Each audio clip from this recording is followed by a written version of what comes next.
Hello, this is Dan Terrace for Bio Video Daily Show, and I'm here with Scott Forrest, who's representing Scripps Industries in Jupiter, Florida. Yep. So tell us about how Scripps got to Florida. Sure. So Scripps Research Institute. But before you start, we all know Scripps in La Jolla. Right. Right. So Scripps Institute in general, it's the world's second largest private biomedical research facility. And we have about 3,000 employees, about 300 labs, about 1 million square feet of lab space.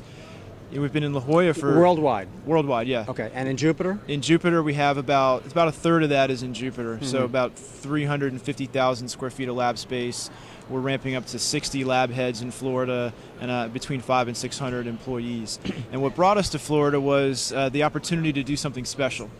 We were thinking of how to expand into new areas several years ago, around early 2000s.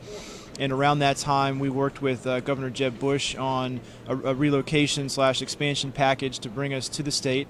And as part of that package, we were able to build a state-of-the-art, industry-quality, high-throughput drug screening center, and basically go from being a purely basic biomedical research institute to an institute with more of a translational focus, the ability to take that basic research and turn it into high-quality drug candidates. I'm familiar with the work you're doing in prion disease, but I'm not familiar with the work you're doing in diagnostics, and that's a critical area in personalized medicine.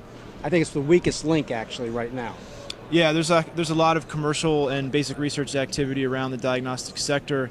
We have, at Scripps Florida, recently recruited from UT Southwestern, a researcher in particular, Tom Kadadik, who has a novel platform technology useful for discovering a variety of diagnostics. He's applied it most recently to Alzheimer's, which is a very difficult disease to diagnose early.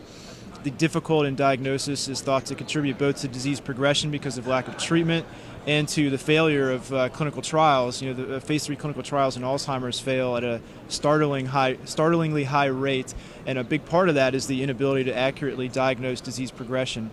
And one of our researchers has come up with a way to crack that nut, if you would, as part of Scripps doing what it does, taking basic research and trying to put it into the clinic.